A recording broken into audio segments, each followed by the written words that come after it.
Two people, same job, same city, same salary. One has $9,000 saved. The other has $9 in their account on the 27th. Same income, completely opposite result. And the difference has nothing to do with how hard they work, how smart they are, or how expensive their city is. It comes down to 7 things. 7 things that one of them understands and the other doesn't. I'm going to walk you through all 7 today, but I need you to stay until reason number 4, because that one is going to explain more about where your money has been going than anything you've heard before. And just so we're clear, this is educational content, not financial advice. Now, let's get into it. Your paycheck doesn't disappear by accident. It disappears by design. Not your design, other people's design. The landlord, the car dealer, the credit card company, the subscription service, the food delivery app. Every single one of them built a system to get paid before you decide where your money goes. And if you don't have your own system first, there's wins. By default. Every month. That is the real problem. Not your spending, not your discipline, your system. Here are the 7 reasons it keeps happening. Reason 1. You don't give your money a job before the world gives it one. Here's what payday actually looks like for most people. The paycheck hits. You feel maybe 2 seconds of relief. And then, before you make a single decision, your phone lights up. Rent due, car payment processed, card reminder, phone bill, insurance, streaming services. And 30 seconds later, that relief is gone. Not because you're irresponsible, because every expense already knew your payday before you did. Think of your paycheck like a team on a field with no coach calling plays. Every player runs in a different direction. The game is lost before it starts. Your dollars need assignments before anyone else assigns them. Bills, food, future, freedom. When your money arrives with no direction, it flows to the loudest demand. Not the most important one, the loudest one. Now here's why this problem gets worse even when your income goes up. Reason 2. Your fixed costs are quietly strangling you. Fixed costs are the expenses that don't ask for permission every month. Rent, car payment, insurance, phone, internet, minimum debt payments. Financial research shows that when fixed costs exceed 50% of take-home pay, you lose almost all flexibility. You stop making choices. You stop reacting. And the dangerous part? The bigger apartment felt exciting for 3 weeks. Then it became normal. The car payment felt worth it for a month. Then it became background noise. That's called hedonic adaptation. Your brain adjusts to comfort surprisingly fast. Your bank account doesn't.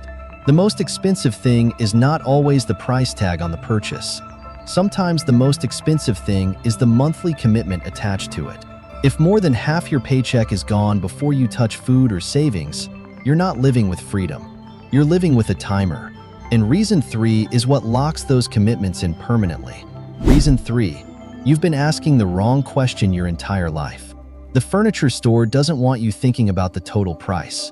They want you thinking, only $49 a month. The car dealer doesn't want you comparing what the car actually costs. They want you thinking about your monthly payment. The credit card company doesn't even need you to pay it off. Just the minimum. That's all they need. Every one of these systems is engineered to get you to say yes right now and feel it later. Slowly, your paycheck becomes a collection of small promises you made in the past. Past you wanted comfort. Present you pays the bill. Every month. 1 payment feels manageable. 2 feels normal. 5 feels like a ceiling you can never escape. Before any new monthly commitment, ask yourself one question. Am I choosing this thing, or am I choosing to be free? Because once your income is already spoken for by old decisions, you have almost no room to make new ones. But reason 4? This is the one nobody sees coming. Stay with me. Reason 4. The small stuff is the big problem. Not the vacation, not the splurge, not the one big purchase you remember. The $8 coffee, the $16 lunch, the $24 delivery order, the $35 Amazon add to cart, the $12 subscription you forgot was running. Spending research consistently shows that people have no clear memory of where roughly 40% of their monthly spending went. Not because they made bad decisions, because none of those decisions felt big enough to remember. $9, 11 times a week, is over $5,000 a year. Let that sit. Nobody lies awake worrying about a $9 purchase, but the habit runs whether you're watching or not. This is invisible spending, and here's what makes it lethal. Small spending doesn't trigger the alarm in your brain that big spending does. When you spend intentionally, you are in control. When you spend automatically, the habit is in control. And habits do not care about your paycheck size. And reason 5 is why invisible spending accelerates once you put it on a card. Reason 5. Your payment method is quietly changing your behavior. MIT researchers found that people spend up to 100% more on the same item when paying with a credit card versus cash. Why? Because with cash, there's pain. You feel the money leave your hand. With a card, that pain is delayed. Sometimes 30 days, sometimes years. So it becomes easier to say yes. Yes to the dinner, yes to the upgrade, yes to the thing you'll pay off next month. But next month already has bills waiting. That's how people end up living 1 month behind.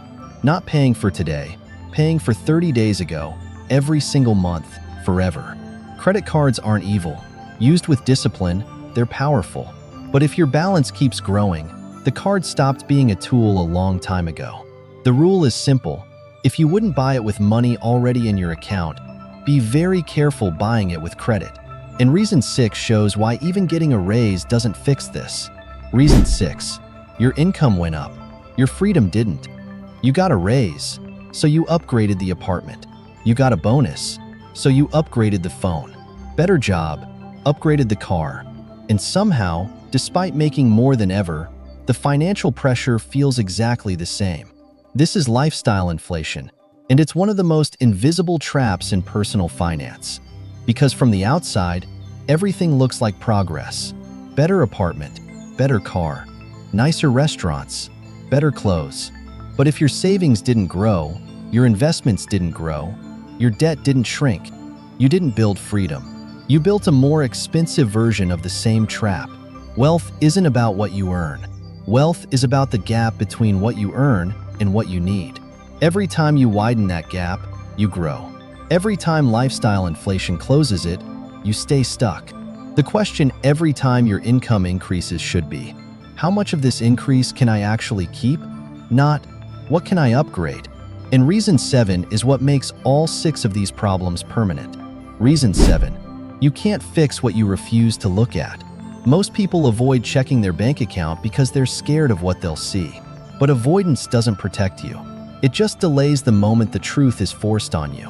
And by then, there's usually less room to fix anything. A weekly money check-in doesn't need to be complicated. 5 minutes. That's literally it. Once a week, open your account. Look at what came in. Look at what went out. Ask one question. What needs to change before next week? Studies consistently show that people who track finances regularly, even loosely, save more and carry less debt than those who don't.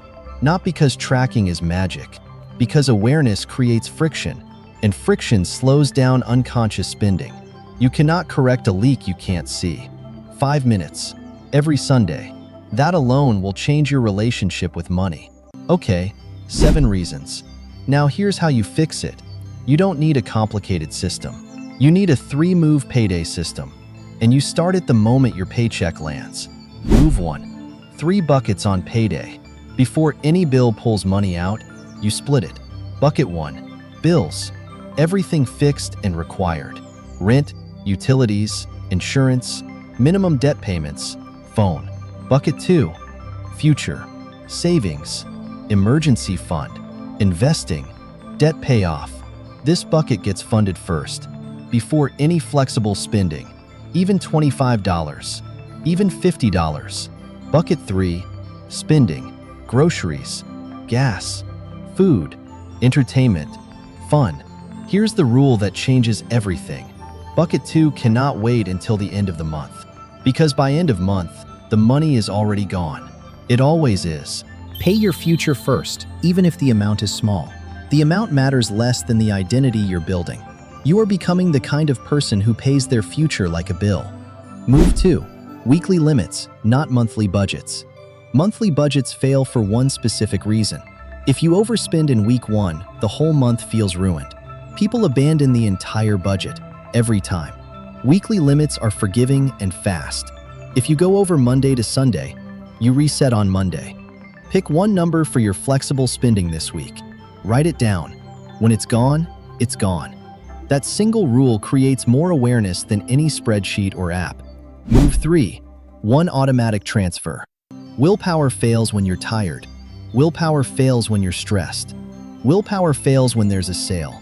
So stop relying on willpower for your financial future. Set up one automatic transfer. Any amount, any account. Savings, debt payment, emergency fund, investment. One move, automatic. Every payday. Automation removes the decision, and removing the decision removes the failure point. Automate it once. Let it run. Let it compound. Remember those 2 people from the start of this video? Same job, same salary, same city.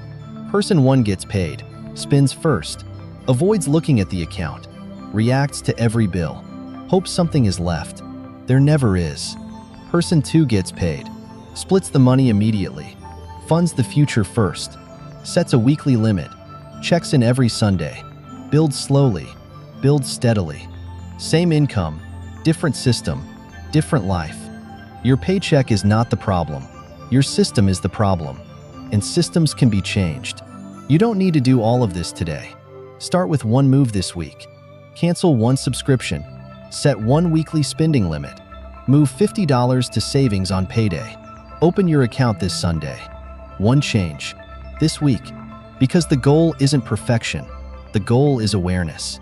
Then control. Then freedom. So the next time you get paid, don't ask, "What can I buy?" Ask, "What job does this money have?" Because when every dollar has a purpose, your paycheck stops disappearing, and your financial life starts making sense. Comment below, where does most of your paycheck go right now? Rent? Debt? Food? Subscriptions? Or something I didn't mention? I read every comment. And if this helped you think differently about money, subscribe to ClearPath Money. Simple finance every week. Save better, spend smarter, build real freedom, one step at a time.